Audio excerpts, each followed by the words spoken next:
Florida's Space Coast, this is your career. Welcome to Your Career. I'm Debbie Featherston, your host, and with me today is Deborah Ballard. She is the market lead with Manpower. And Deborah, take a few minutes and tell the audience about yourself so they understand why I'm so jazzed about you being here. Well, thank you, first of all, for having me. As you know, I started out my career by entering the Army right out of high school, so that gave me exposure to a lot of different career fields. I quickly discovered my passion for working with other people. I now have been the market leader almost a year, it'll be a year in October, with the Manpower office in Melbourne, Florida, and we're part of the Greater Central Florida Area Manpower Services, and it's just a complete honor for me to be continuing on my path of doing the good work of helping people find their own career path. So I'm just really excited to be here. And that really is, in the nutshell, what you do. I mean, your passion is all about helping people find what their passion is, get on that path, and be successful. Absolutely. With doing it. So everything, I mean, for as long as I've known you, that is just what you have done. So, first question, what are some of the hiring trends that you've been seeing?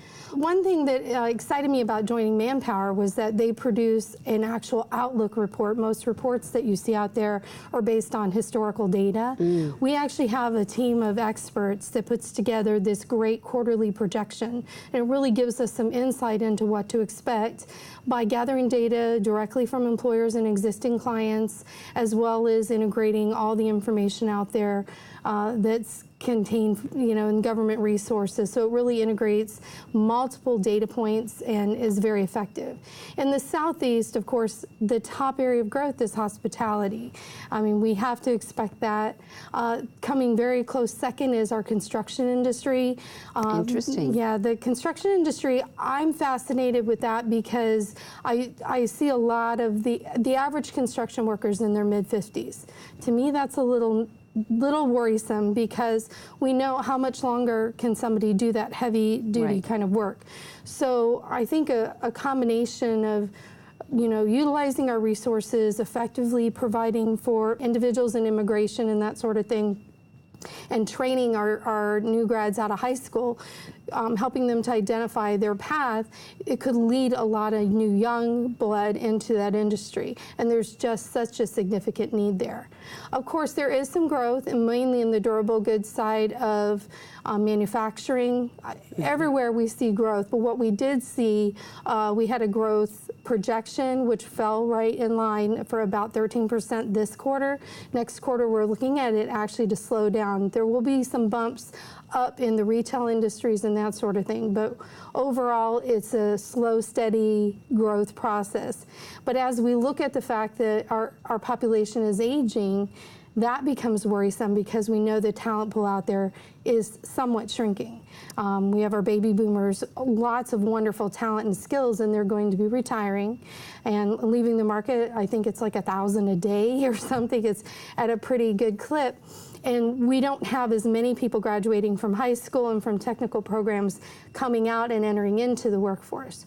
So really considering all strategies, I think, is the plan. So the biggest trend is just really making sure the people that are out there have the skills that they need. Right, and I've heard that report from several different sources that are all saying that we have this huge gap between the baby boomers who are retiring and the younger generations. That the younger generations just, even though I think they said the Millennials was really competing with and maybe just slightly larger than the baby boomer, at one point that the younger generations just aren't keeping pace. So there's not going to be enough younger workers to really replace the older workers who are retiring, as you indicated. Right. Well, and some of it can be absorbed with efficiencies. Improvements in technology are happening, so fewer people can do more work.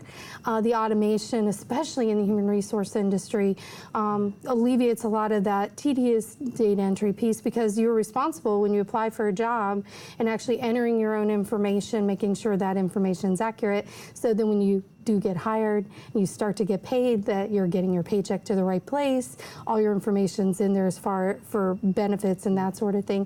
So there are some things out there that can kind of mitigate some, but not all. technology can only do so much, and we still need a strong labor force with a diverse array of skills, and especially in our trades and in specialty areas, what we fondly call in Central Florida at Manpower the purple squirrel.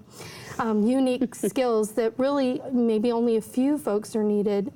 I think even in my own profession, some of the organizations, or some of my colleagues who are in outplacement, they have these virtual assistants that are stepping in to assist with some of the preliminary kinds of tasks on the front end. Right. Right? But still, they're not totally replacing the higher skilled employee. I think we still have a little ways to go to get to that nuance, the nuanced abilities of what a human being can do. True. As compared to technology. It's scary as some people may find it.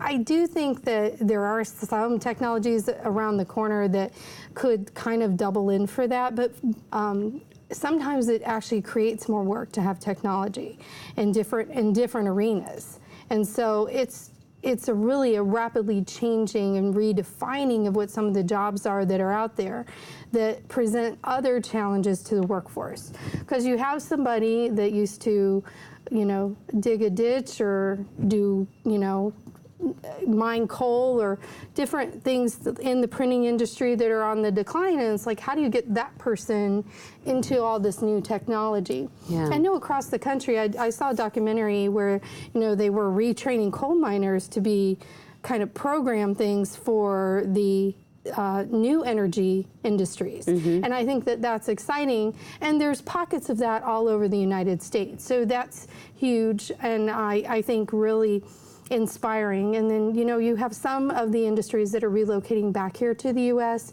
just by the nature of the water settling. I mean, when you think about where we did lose a lot of companies to India and to South America and China and Mexico, their standard of living has come up to the point where now the pool's kind of stable, and they're recognizing that maybe we really want our workers back here in the U.S., at least in legislative terms of, where they understand the laws and there's not as many layers to them and not as many political instabilities and that sort of thing. So as people look at that bigger picture, we are seeing some businesses come back to the U.S., and that's also really exciting. But again, do we have the workforce to accommodate that? Yeah, and that's really the question that's running through my head right now is how prepared are people to fill these positions that you're finding I think are open?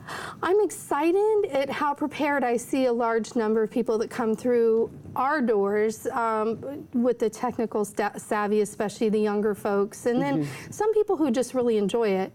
I mean, I have an 83-year-old mom that still gets on the computer and surfs the net, and she's always been very technologically savvy. It sometimes depends on the person. But what I am concerned about, and I see every day, is people without telling too many tales about my age, but in their middle years that are just afraid of computers or afraid of technology in general, and it holds them back. And there, there's only so many classes you can put them in to make them less afraid of that technology. So there's a tremendous pocket of resistance in that middle area, and some of the more mature workers that is a little bit concerning for me, because again, the entry-level receptionist position, for example, has gone by the wayside. Right. The receptionist now is expected to know the software technology to be able to produce letters, to create mailers, do things for the business other than sit there and say, thank you for coming in and can I offer you some coffee? It's really much more complicated. The expectations are higher. It could be they could be trained on the badging process in the company or different things like that. So with those expectations, being daunted by technology really can limit somebody. It's hard to see. So what are some of the knowledge or skill gaps that you're really seeing? A little bit of that computer literacy is an issue, where people have worked in some industries and even like highly technical industries. They were pocketed in one area or another for a long time. The company they were working with did a certain task with certain software programs or whatever, and while that person was focused on that work, 10 years went by, and the technology now, when they jump into a new project, is completely different. So it's almost like starting over almost every 5 years for the highly skilled workers. So and again, your engineers, programmers, all those kinds of skills, that technology just keeps changing and evolving. And that's one area, again, that I see where, somebody may be a highly skilled IT person, but they've never used the programs that certain employers are looking for, and they've never even heard of them. So then they have to do the research and educate themselves. And when you're in the job transition, you don't often have funds to be able to retrain yourself, because those certifications and courses can be quite expensive. So where do they go to get the training? Well, if they qualify, there are certain places like CareerSource that get certain blushes of funding for different categories of individuals based on the type of career they're transitioning from. So there may be some funds out there to help pay for that.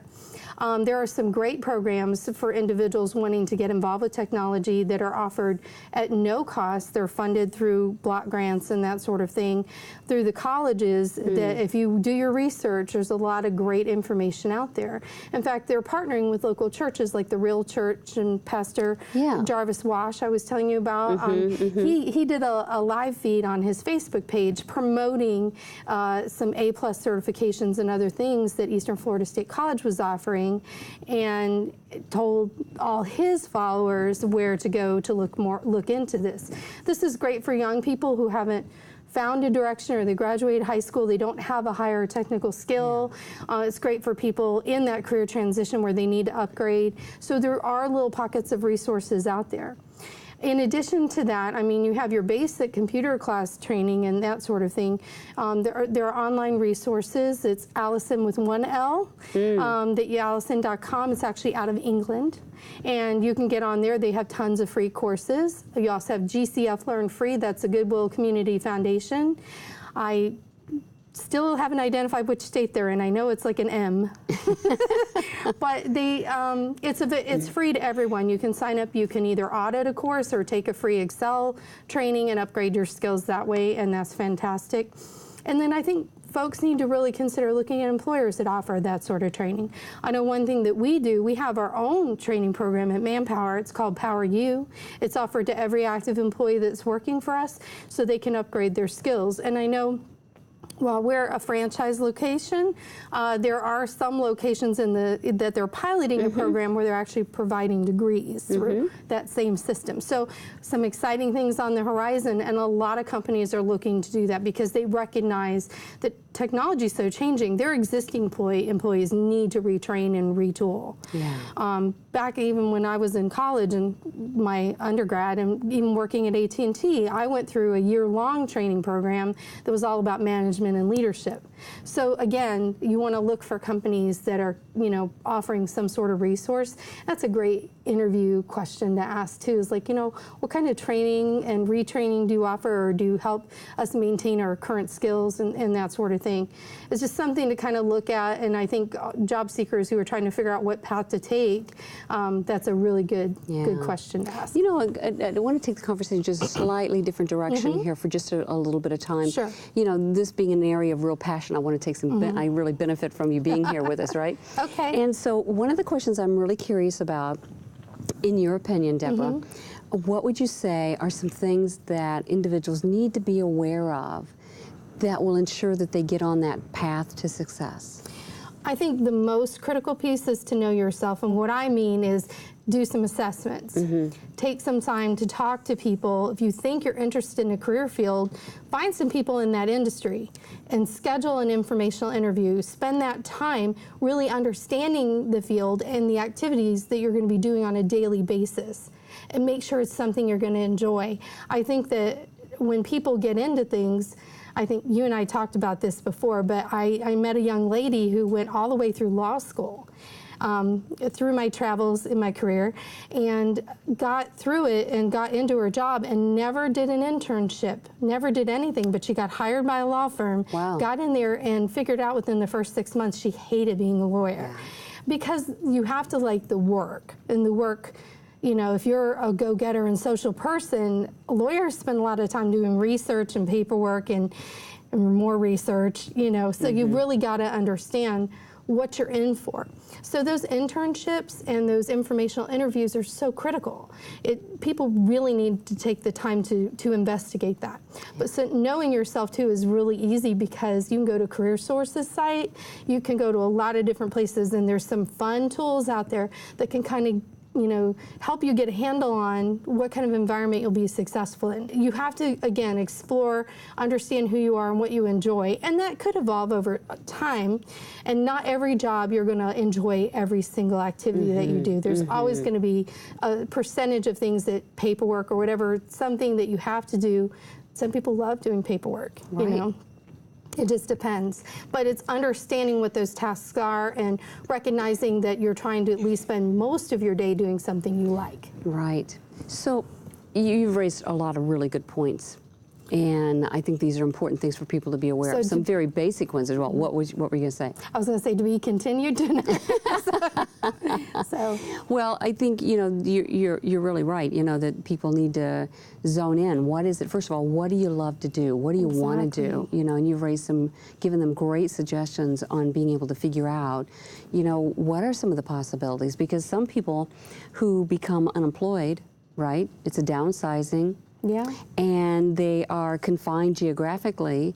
It limits the options. So how do they reconfigure their careers, right? Right. And you start with those assessments. They're there for everyone, not just a young person coming out of high school, or now they're giving them to them in junior high school. Well, I think we also, go ahead and finish. No, and I think that it's very critical that they use those resources and do their investigation, especially when they're in transition, because a lot of times that's the touch point when resources are available to you. You've been laid off from your job. Right. You're uniquely eligible to participate in some of the financial resources that can be available in your local community. Yeah. And they come and go. They're different in every region, but you can do that at any of the local one-stops or career sources here in the state of Florida. Yeah, I was just going to comment that even you were talking about young people. I was going to go to the other end of the spectrum, where I've been talking to people who are nearing retirement age, but are saying, I really don't want to retire. Right. I'm looking at where I can take my career over the next 5, maybe 10 to 12 years. But they're still feeling young and they want to continue to do something. So great points that many of our viewers can really tap into and think about. And so, they can just analyze what, look at the peaks and valleys in their own career, right? What are the jobs that they really loved, and what are some of the jobs that these really sucked? Yeah. Well, exactly. What caused that job to be so great, and what were some of the things that you didn't love about the jobs that were less desirable? I go through that with my employees. I had a gentleman call. He was actually in the process of becoming an employee, and he thought he might be interested in doing some serving work at the schools, which he probably personality-wise would be an excellent fit. But I had to remind him he's going to be cleaning industrial-sized pots. He's going to be soaking wet when he gets out of there. It's feeding hundreds of kids over a few hours span. It's a rigorous assignment. And he said, yeah, that probably isn't for me. And so I'm not trying to discourage him. Right. I'm trying to educate him so he knows what he's getting into, because the last thing I want is to send somebody to assignment where they're not going to be successful. Right. I mean, from my perspective, it makes me look bad too. So I try to explain things. The thing I have to be cautious about as employers, people who want a job will say yes to things that they really mean no to. And so you have to really kind of peel that onion a little bit and spend some time talking to them. And it doesn't take long usually for the real circumstances to kind of reveal themselves. And I think employers are becoming more and more cautious about that because they know the cost of having somebody not work out. Well, the cost of retraining, and that is a big cost. So let's take this yet a little different direction. Because you work with so many people, thousands of people, what I would love to hear is, what impact do soft skills play in a job search? Well, that's a huge passion of mine. I've actually taught courses on that for a very long period of time, and it's an interesting process because even those of us who are very good at at educating people on it still need to be refreshed. I would not go for an interview without consulting some of my best resources and saying, what do you think of this? What do you think of that? And so anybody who's going out there, if you haven't been in the market for a while, or even if you have, you're having yourself rotating through jobs and things aren't working out, you need to go through that discovery process. But soft skills play a huge role because it enables you for long-term success once you're in the position. But if you're not delivering all the different elements correctly off the bat, you can really harm yourself even in the interview process. You could be on paper and in skills the very best person for the job, but if you're not delivering on the soft skills, and that could be all kinds of things. Give them a couple examples, though. Well, I mean, just real brief. Just name a couple of the different soft skills. I would say in presentation, it's all about appearance. You only have eye contact, eye contact, body language. Absolutely, absolutely. Eye contact, body language are huge. Hygiene, flossing your teeth. No offense to smokers, but if you do smoke, probably want to chew some gum on the way to the interview, because you don't want to walk in the door and the smoke fill the air in the closed interview space, you know, because you never know who can, I mean, you might have an interviewer who's asthmatic or has allergies. That's a real challenge, and it's a delicate thing, because you don't want to criticize people for their lifestyle. A couple other things people don't realize, and for my millennials especially, because this is a sticking point for them, it is not a it's not a disability, nor is it any type of area of discrimination if you have a tattoo or not, and it's visible. A lot of folks don't realize that employers have the choice of what image that they want to portray about their business out in the community. Businesses and government institutions are becoming a little bit more lenient with that, but you cannot claim discrimination if they say, no, you're not really a fit because of something like that, no visible tattoos. I know that's a rigorous rule for a lot of entities out there. And so how does that fit with the nose rings and, you know, the body piercing? You know, it's kind of interesting. I remember when that first became a trend, and my kids were young, because it's really been just like the last 10 years. So I had, at that time, small children, and my children were startled by it. So I didn't really want them to be exposed to things that disturbed them. It is becoming more commonplace, but I still feel very uncomfortable with, you know, no offense. Again, these are great people, probably great skills, but a lot of people are uncomfortable with people with nose rings and big gauges in their ears, and it's disturbing because it's not the common way to present yourself. So the key here then is, when people are thinking about it, the tattoos, the body piercing, other kinds of things, even large jewelry in some cases, or we have to think about what's the corporate image, and is the dress and the actual physical appearance of the person aligned with the corporate image. If you're choosing, you want to change that environment and be that spearhead for change, do it after you've got the job. Don't do that. I mean, don't walk in the door. You want to try to align yourself with the culture and how people, the dress and everything of the environment that you're entering into. I appreciate that. Interviewing tips. What are some of the interviewing tips that are important today? You know, there's so much. I think the best thing to do is to find a place that provides education in that area. I mean, people do the craziest things in interviews. I had a really great candidate I sent in, she put her coffee cup on the desk. I mean, like, who would do that? But yeah, and on the employer's desk without permission. The employer was offended and wanted to see other candidates. And she was my #1 candidate as far as skills and abilities. So it's you know, just, again, those soft skills are critical, but also, you know, doing your research and being able to answer questions about the employer. The employer wants you to know about them before they get there. Yeah, why do you want to work here? Exactly, exactly. That's a huge question. So, you know, just focusing on those things. But what I recommend to everyone is to go to a career source. They offer their 5 Steps training here in Brevard County. It's fantastic. They have other similar programs in the Orlando and all of Central Florida that you can kind of get in on for free. Or go to Goodwill. Their Job Connection Centers offer the very same thing, and their what they call it, their job club, or they've reinvented it a couple times, but the training's the same. And make sure you cover all those areas. They have checklists and all kinds of tools they can give you and really get you right on track. Anticipate some of the questions that employers are going to be asking, right? That's huge. And one of the things that I would do is I would direct people out to, the internet and just Google what are some of the questions. Right. Right. You can Google that all day long All and get day tons of long. lists of all kinds of weird what are employer questions that you should be asking, not what are they asking you. Well, both. And both, yeah, really. both indeed would be helpful. That would definitely help you to prepare. One of the things that I think is a great tool, though, is to understand, too, the situational interview. Definitely. That's where my head was going. Yeah, tell me about a time when you dealt with a difficult customer, or you programmed this thing, and what process did you go through? It can be a very technical situational question. It can be a soft skill situational question, and it runs the gamut. So you want to think of it in terms of, if I was the boss, what would I want to ask me? Yeah. And really kind of lay those questions out for yourself. And if you don't know, get some help. There's tons of resources out there. Again, it's all free. It shouldn't cost you a dime. That's what CareerSource will tell you. Job search shouldn't cost you a dime. Right, yeah, that's what they would tell you for sure. And so when you talk about the situational interview, yes, one thing that I found, and I wonder if you have if you coach them in a similar fashion, employers want evidence, don't they?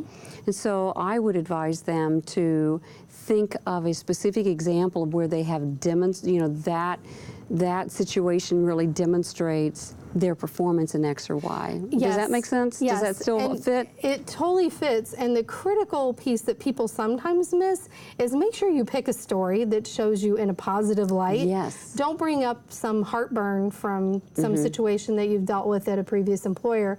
And especially, you don't want to talk negatively about previous employers. Any employer that hears you disparage another employer is going to think you're going to do it to them. Yeah. And it's always eye-opening, and I've met several people, I've heard several people do it. This has been a wealth of information and just really rich. I appreciate it. And on behalf of my guest and everyone here on the set of Your Career, thank you for watching, and remember, be career happy. More information about this program is available online at millermediagroup.org.